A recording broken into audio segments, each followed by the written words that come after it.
Olá, no programa de hoje as eleições em Uberaba, Governador Valadares e Ipatinga. Para finalizar, um panorama sobre o cenário das disputas pelas prefeituras nas 10 maiores cidades mineiras, a gente traz o quadro da capital do Zebu, no Triângulo Mineiro, e dos municípios polo do leste de Minas. As principais candidaturas colocadas, os embates narrativos e os fatores que podem pesar no período que resta de campanha. Está conosco o jornalista e âncora da FM O Tempo, Guilherme Ibrahim. Bem-vindo mais uma vez ao Mundo Político, Ibrahim. Sempre um prazer recebê-lo. Marco, prazer é todo meu. Quero estender aqui o meu cumprimento a você, a todo mundo da TV Assembleia e a quem nos acompanha no Mundo Político. Prazer sempre meu estar com vocês para a gente conversar sobre política um pouco. Vamos começar, Ibrahim, por Uberaba, né, que tem o sétimo maior eleitorado de Minas, mais de 350 mil habitantes. É uma das 8 cidades do estado onde pode haver segundo turno. E por lá, a atual prefeita Elisa Araújo, do PSD, que venceu em 2020, vinda de uma passagem pela FIENG regional, busca se reeleger e consolidar a carreira política, né, em um cenário com forças de direita divididas e outros 5 candidatos. Em que condição ela chega após 4 anos no cargo?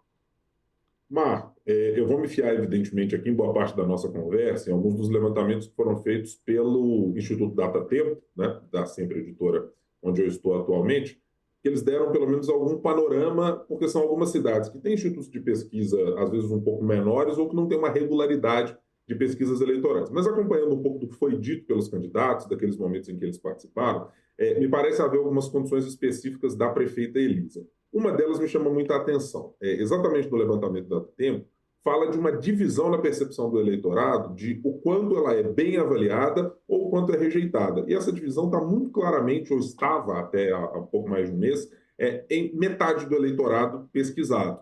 Ou seja, há uma margem para que a prefeita conseguisse, dentro de 50%, não é uma avaliação ruim para uma gestão de prefeito, ela é uma gestão razoavelmente bem avaliada, mas não é trágica, né? Isso é um fator sempre relevante para quem está como incumbente que deseja mais uma vez concorrer a um cargo para reeleição. Não ser rejeitado pela população já é um fator bastante relevante e que normalmente garante um grau de competitividade àquele candidato que está concorrendo. Eu acho que no caso da prefeita Elisa, ela tem alguns outros fatores que são bem relevantes. Primeiro que ela ganhou muita capilaridade e musculatura partidária quando decidiu migrar pelo PSD, ou para o PSD, melhor dizendo, mas não apenas fazendo uma migração só olhando para o próprio partido, mas também já condicionando um pouco dessa ida à força eleitoral do governador Romeu Zema e da cidade administrativa como um todo. Porque garante a ela a capacidade, e ela tem utilizado um pouco disso nas suas falas ao longo da campanha, de dizer, olha, precisamos melhorar algumas das coisas, mas o investimento pode ser atrelado com melhorias na relação com o governo do Estado. Então, ela tem a capacidade de poder usar, e tem usado isso na sua campanha. Eu acho que é um fator também relevante, porque campanha eleitoral sempre tem a ver com perspectiva. É como o eleitor olha para aquele candidato e diz assim, ele tem condições de me oferecer algo melhor do que existe hoje, ou, no mínimo, manter-se na mesma proporção do que o eleitor está avaliando. Agora, é um E lá fato curioso, né, Ibrahim? me... Ela ter o apoio de Zema novamente, né? Zema já havia apoiado ela em 2020, mas estar no PSD, porque aparentemente, né, o grupo de Zema e o PSD tem um embate marcado aí para 2026, né? Claramente tem, mas a habilidade política que o deputado Cássio Soares, presidente estadual do PSD, e que o PSD, de maneira geral, tem na sua gênese, né, de fazer alianças que, por vezes, podem soar casuísticas para o eleitorado, mas que, para realidades municipais, elas acabam funcionando de maneira justa para o eleitor. Né? Dá para dizer que o eleitor está acostumado a imaginar um PSD que, numa cidade, se alia um campo de direita, se alia um campo de esquerda, no governo federal faz uma coisa, no governo de São Paulo faz outra. Né? Então, acho que essa nuance que o partido tem garante a quem tem o PSD do seu lado, né, ou está dentro do PSD, como o caso da prefeita, uma possibilidade de penetrar eleitorados diferentes usando o discurso de que sempre está com a máquina, em alguma medida. Né? E acho que tem algum grau de relevância, as eleições país afora estão mostrando isso, e que me faz considerar que a prefeita está, sim, numa condição bastante competitiva, inclusive mencionada pela pesquisa Data Tempo, a qual a gente teve. Agora, eu tenho bastante curiosidade, Marco, para ver o quanto o recall eleitoral pode pesar no município. Porque Porque a prefeita Elisa, não é aquela considerada política tradicional. Mas nós estamos numa cidade em que há 2 ex-prefeitos se candidatando, né? Ministro dos Transportes, ex-ministro Anderson Adalto, foi prefeito por 2 mandatos. Depois o sucedeu Paulo Piol, também como ex-prefeito da cidade, e que o último recall eleitoral dele, de mandato eletivo, é de 2015, mas tem ali alguma lembrança, né? Evidentemente tem obra na cidade, tem algum feito, tem algo que foi colocado no município que pode ter uma parcela do eleitor que tem algum recall. Recall não tem funcionado muito nas eleições para que candidatos municipalistas consigam ter muito êxito. Mas acho que no caso de Uberaba, por você ter candidatos que têm um perfil de muita ligação com a cidade, eu estou mencionando o caso aqui especificamente de Paulo Pial e de Tony Carlos, foi vereador no município por 6 vezes. E já disputou várias vezes a prefeitura também, né? Tony Carlos está na terceira disputa majoritária, já chegou em segundos turnos.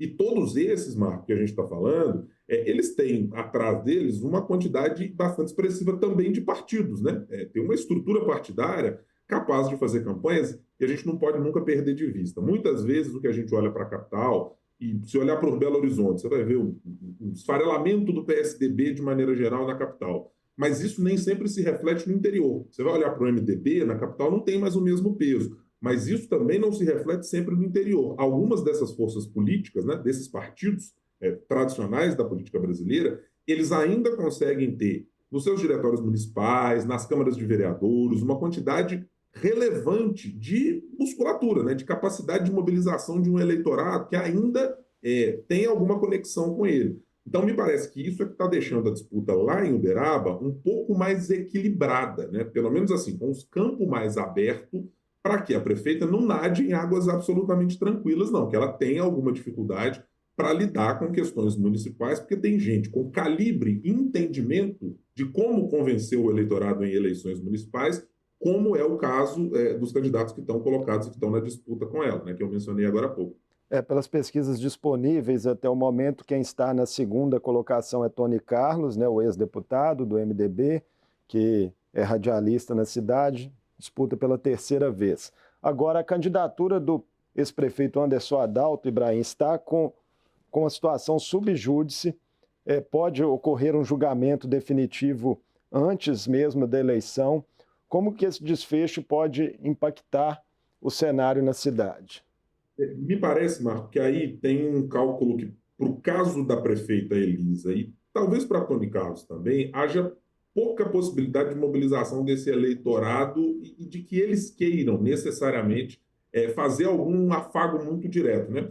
O ex-ministro e ex-prefeito Anderson Adalto tem sido mais visto e tem muito mais apelo midiático mais recentemente pelas dificuldades de garantir uma candidatura, né, como é o caso desse ano, do que propriamente de conseguir apresentar-se para o eleitor como um político viável, né? Então, me parece ter pouca tração para que esses outros candidatos digam, olha, estou em busca do apoio exatamente de Anderson Adalto nas pesquisas. Então, acho que se tivermos, teremos algum efeito assim, muito residual daquilo que potencialmente ele pode entregar em intenções de voto, caso não possa concorrer, tenha a sua candidatura indeferida até o final do processo, porque não me parece que ele tem um eleitorado muito coincidente, né? E eu sempre estou frisando, eleitorado municipal se rege por lógicas diferentes do que muitas vezes a gente imagina. Nem sempre é um voto ideológico, às vezes é um voto muito mais uma perspectiva do que é uma vereança, né? É de fazer zeladoria da cidade. E às vezes quem mora num bairro tem algum histórico, por exemplo, de um ex-prefeito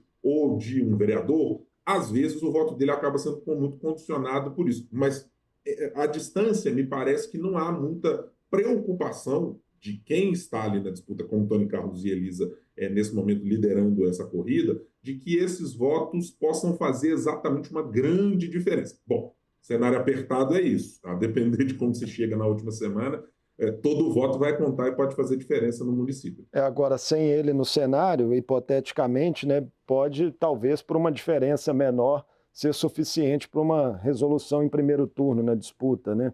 É uma das possibilidades. A direita bolsonarista, Ibrahim, na cidade optou pela candidatura do engenheiro civil empresário Samir Cecílio, do PL, mas que não vem, né, com um bom desempenho, pelo menos nas pesquisas que temos disponíveis. Vem aí na quarta colocação, acima até do ex-prefeito Paulo Pial, mas também sem chegar numa condição competitiva. Né? Como é que você vê a situação desse grupo, né, ali na cidade e essa opção que fizeram? Marco, eu acho que esse é mais um indicativo de como, repito, a gente que está na capital tende, às vezes, a colocar e imprimir certas lógicas nacionalizadas da disputa, e é natural que isso aconteça, porque a cada 2 anos a gente volta para elas depois de uma eleição municipal para discutir cenário político, imaginando que sempre haja competitividade de quem está fazendo uma dualidade Lula e Bolsonaro, né? Nem sempre há candidaturas competitivas para isso, e nem sempre o município está preocupado exatamente com isso. Acho que a gente pode usar aqui o exemplo de Belo Horizonte, né? Até o momento, fazer necessariamente um embate entre Lula e Bolsonaro não tem sido a grande tônica de uma eleição. E olha que havia diagnósticos de que assim, não, vai ter que todo mundo se colocar no campo lulista ou bolsonarista. E não, né? As pesquisas estão indicando algo completamente diferente. É quem não está neste campo está fazendo isso. Agora, mas também não é uma surpresa que uma candidatura do PL, né, neste caso de Uberaba, não tenha exatamente grande competitividade. Vejamos que o presidente Bolsonaro, enquanto esteve ocupando a cadeira presidencial, ele nunca foi um grande político de fazer arranjos regionais, de ter uma grande preocupação com fazer uma formação de base de candidatos. Tem muito mais a ver com gente que se acoplou a ele ao longo do crescimento meteórico que ele teve lá na sua eleição, do que necessariamente ele conquistar o eleitorado. Lembremos, ele não conseguiu fazer o próprio partido, o Aliança Brasil, sair do papel, ou seja, não conseguiu organizar nos municípios uma quantidade expressiva de candidatos, de nomes e de pessoas, e precisou ir para outro partido que não era o PP tradicional onde ele esteve e as outras legendas que frequentou. Então, eu acho que também é natural que não aconteça uma candidatura necessariamente no campo da direita, porque há nuances do município que às vezes fazem com que, assim, candidatura que não foi construída, aparecer de última hora numa eleição, não vai funcionar quase sempre para o eleitor. O eleitor precisa de conhecimento, de tempo, de olhar para aquele candidato e muitas vezes reconhecer nele o histórico na relação com a cidade. Principalmente nas cidades do interior, isso faz muito mais diferença do que na capital. Brahim, agora a gente viaja na conversa do Triângulo para o leste de Minas, em Governador Valadares, nona cidade mais populosa do estado, em que eu cresci, né, que perdeu a condição aí de eleição em 2 turnos, após os resultados do recadastramento eleitoral. A direita também se dividiu, né, no embate lá com a esquerda. Os principais nomes são do deputado estadual Coronel Sandro, do PL, deputado federal Leonardo Monteiro, do PT, e o secretário, ex-secretário de Saúde, Renato do Samaritano, do Republicanos, que tem o apoio de uma ampla gama de partidos aí de direita e de centro-direita. Tendência de uma reta final agitada por lá? Ah, sem sombra de dúvida, Marco, porque, bom, havia inclusive uma discussão no próprio grupo de Renato do Samaritano para que a candidatura não fosse exatamente a dele, né? Havia ali muito desejo de uma parte de um grupo vinculado a republicanos, uma parte também do MDB, que gostaria de ter tido o deputado Enes Cândido como o candidato, mas ele decidiu não concorrer por este mesmo grupo. Então, houve uma necessidade de fazer um rearranjo na cidade para ter a candidatura de Renato Samaritano. E, bom, aqui eu preciso fazer uma consideração.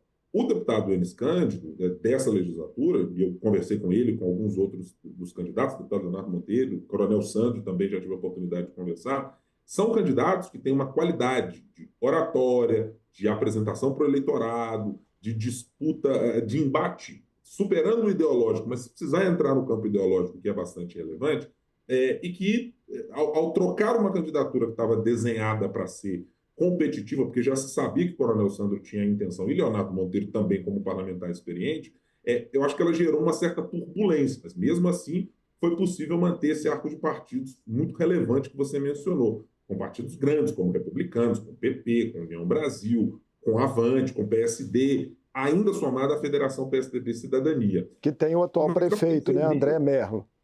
Exatamente. E ele vindo apoiado pelo prefeito André Merlo. Né? Mas também, do outro lado, se você olhar do ponto de vista pragmático de quem está mais à esquerda, o deputado Leonardo Monteiro conseguiu reunir as 2 federações em torno dele, que, digamos, somado ao PDT, que é o máximo que alguém que está no campo da esquerda pode conseguir numa disputa municipal, né? Pouca probabilidade de você ter alguém para além da esquerda, talvez um PSD, uma outra legenda, mas ele conseguiu também colocar em torno de si, digamos, o campo progressista, como assim se autodenomina, né? Mas é curioso que a candidatura que tenha rompido essa barreira é uma candidatura muito ideologicamente identificada com o presidente Bolsonaro, que é a do Coronel Sandro, né? Porque ele tem algumas pautas que são muito ideológicas, mesmo na discussão na Assembleia Legislativa, e que eu imaginava inicialmente que talvez elas encontrassem alguma dificuldade de ter um eco na cidade de imediato. Mas, olhando para a pesquisa Datatempo, assim, ele está numericamente à frente. Mas suavizou um pouco o discurso também, né? Um movimento similar ao de Bruno Engler em Belo Horizonte. Exatamente, Marco. O que dá aquela medida, como eu mencionei um pouco antes, de que assim, eleição municipal não é regida necessariamente pela mesma lógica que faz a gente discutir eleição nacional, né? E às vezes o candidato que está lá preocupado com algumas discussões de escola precisa preocupar com a escola, não com algumas coisas muito teóricas, né? Às vezes na cabeça das pessoas que estão discutindo e fazendo um debate mais ideologizado. Mas precisa dizer assim, vai ter vaga ou não vai ter vaga em tempo integral? Vai ter mais construção de unidade de educação infantil num bairro ou em outro bairro? Então precisa ter preocupações assim, que são do dia a dia, que eu repito, são de zeladoria do município e que fazem com que esse candidato precise moldar o seu discurso, né? Mas acho que é uma eleição que tem uma tendência de chegar na reta final muito parelha, Marco. E acho que essa condição que você mencionou de não ter segundo turno pode fazer com que daqui, do dia 25, quando nós estamos gravando aqui o nosso mundo político, até o dia da eleição, eu acho que é a eleição que potencialmente pode indicar o maior nível de acirramento do debate, porque assim, é possível que quase qualquer voto acabe decidindo essa eleição e não tem muito tempo de dizer, não, vou para o segundo turno, ali a gente ajusta, conversa sobre um apoio aqui ou acolá. É uma tendência de ser muito parelha e aí fazer com que os candidatos precisem se apresentar de uma maneira mais ágil, ou mudando o seu discurso, ou reforçando o discurso, ou trazendo padrinhos políticos, como é o caso do Leonardo Monteiro, ou do Coronel Sandro. Bom, vamos pintar Lula e Bolsonaro de alguma maneira, vai ter vídeo, vai ter gravação, vai ter alguma coisa que possa tentar mexer com o eleitorado, porque eu acho que essa eleição está se indicando muito parelha mesmo. Pois para botar um pouco de molho nisso, em 2022, no segundo turno da eleição presidencial, Bolsonaro bateu Lula por larga margem em Valadares, foi 62% a 38%. Pode ser um trunfo aí para a direita nessa reta final? Eu acho que sim, Marco. Esse eleitor ele é o mesmo eleitor, potencialmente, que estava olhando para essa lógica nacionalizada e que agora está fazendo a sua escolha municipal. Mas eu não colocaria isso como um fator decisivo para essa eleição, porque eu acho que ele não é o componente principal. Ele ajuda a fazer com que aquele candidato, que era conhecido, no momento em que atrela a sua imagem para um eleitor que às vezes não está preocupado com a eleição, ou que não tem ali um grande desejo de se preocupar com ela, né? E diz, vou chegar lá na última semana, ou no fim de semana eu vou dar uma olhada quem são os candidatos, e aí decido o meu voto. E aí você tem um cabo eleitoral importante, que tem já uma associação com estratos da sociedade que vão... Opa, eu quero saber quem é o candidato do Bolsonaro, eu quero saber quem é o candidato do Lula, ou quem é o candidato do prefeito André Merlo. Isso pode ajudar num grau de conhecimento, mas eu tenho a impressão de que isso não pode criar uma larga vantagem a ponto de fazer que a eleição, somente com base nisso, ou que isso seja o fator preponderante para o caso de Valadares ter uma decisão favorável a Coronel Sandro, Leonardo Monteiro ou a Renato do Samaritano. E lá, Marcos, só para mencionar, antes de devolver a você, tem questões muito específicas para serem discutidas, né? Por exemplo, assim, Acordo da Vale tem uma ressonância muito importante lá na cidade, então assim, tem que dialogar necessariamente com o governador Romeu Zema, mas como é que se faz isso com algumas categorias, como o caso do Coronel Sandro, que é militar, tem uma certa interdição na conversa. O caso de Leonardo Monteiro também é uma oposição ao governador Romeu Zema. Renato do Samaritano e o prefeito André Mello têm uma relação, mas não é tão próxima assim do governador a ponto de dizer, não, isso aqui é uma discussão que nós estamos conseguindo destravar.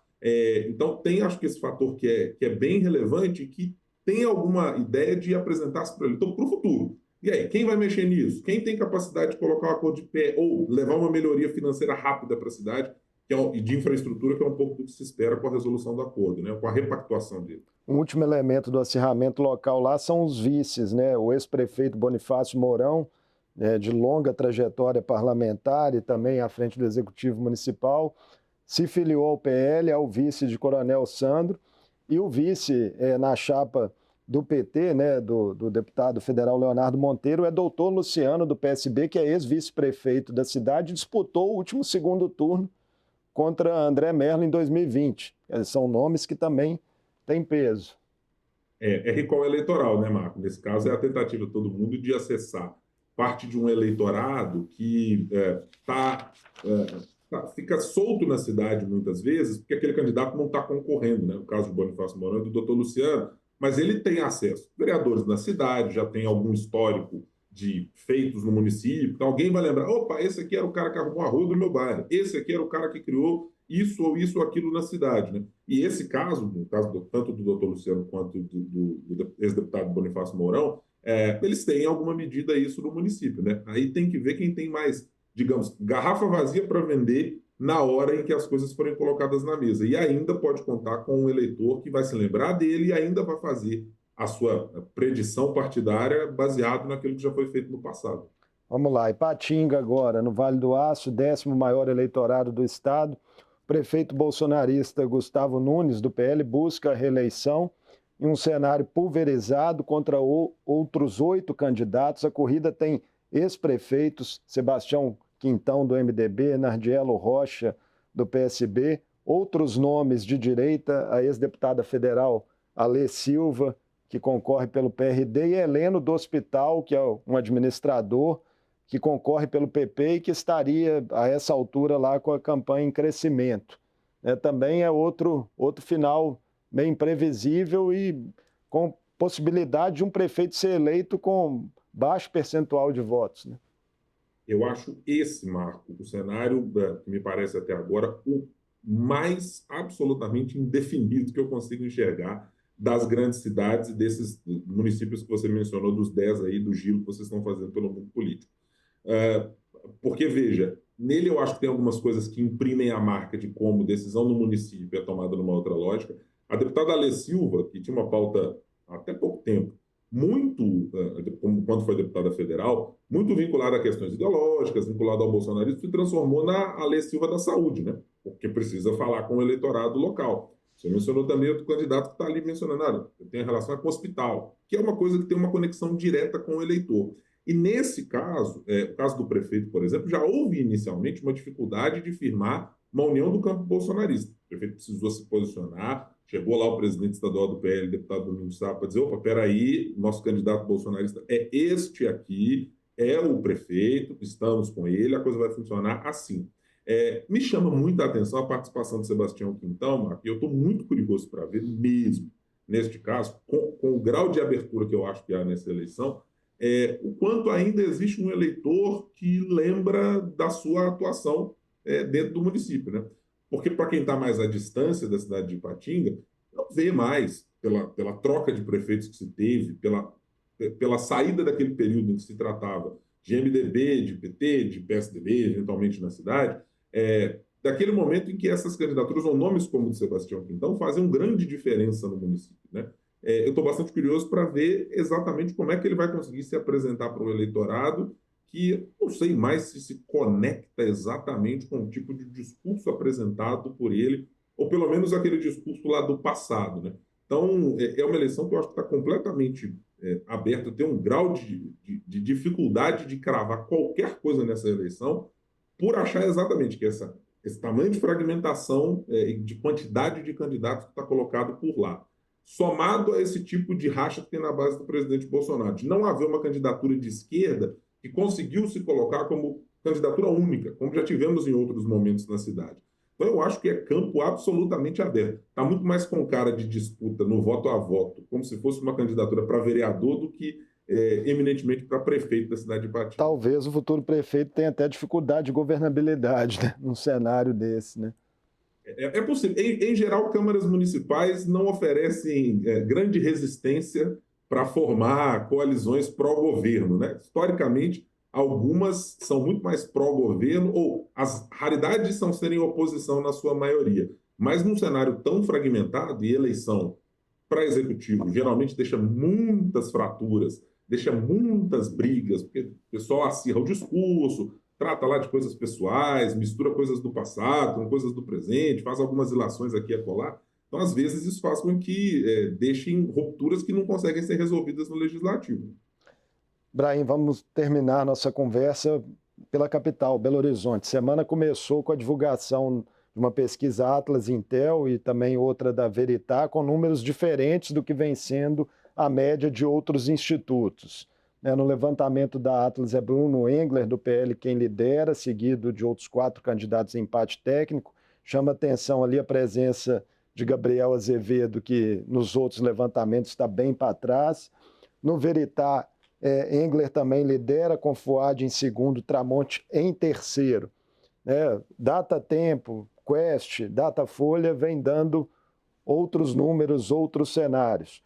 Qual que é a sua leitura, dessa reta final? Restam aí 10 dias. Quem são os nomes de fato, na briga para estarem no segundo turno? Marco, aí evidentemente que eu preciso fazer uma primeira separação, porque ela tem a ver do ponto de vista metodológico, né? As pesquisas Atlas e Veritá adotam metodologias diferentes do que esses demais institutos, Datatempo, Datafolha e Quest.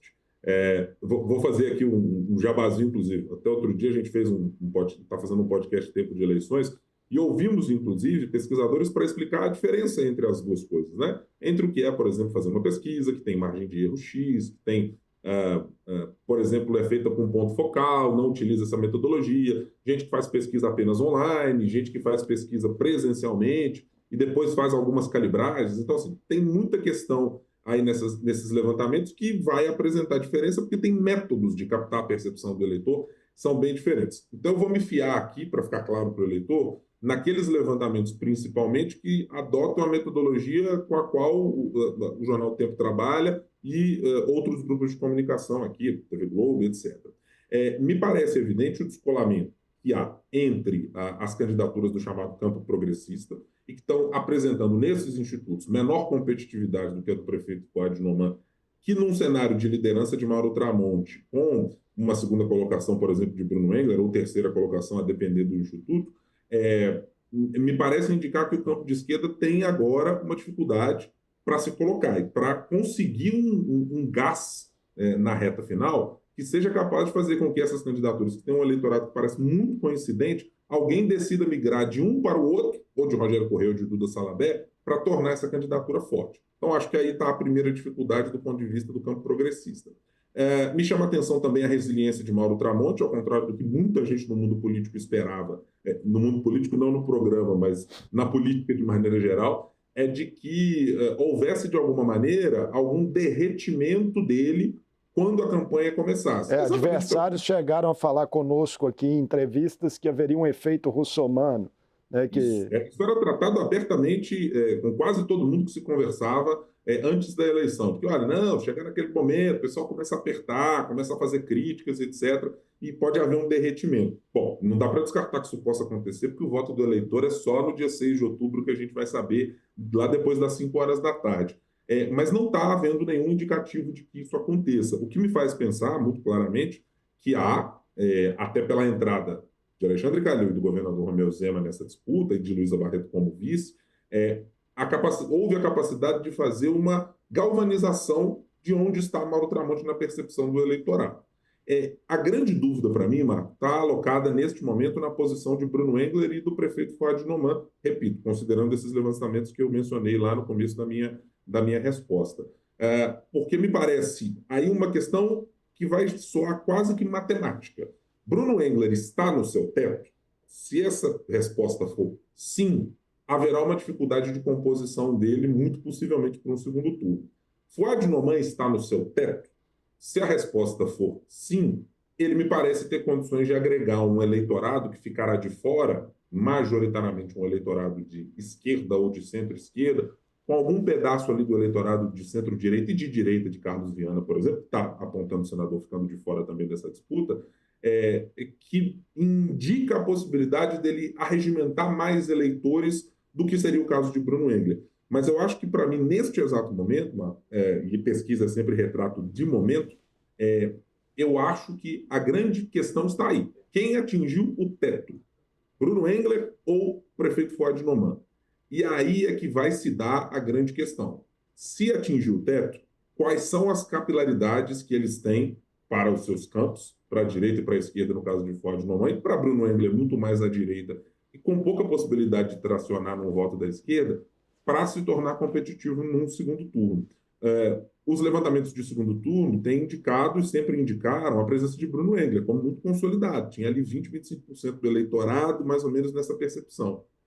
Mas é preciso ver se ele vai alcançar de fato esses números, porque daí para frente, segundo turno, com a possibilidade que está bem clara em Belo Horizonte, tem uma discussão muito diferente para se dar.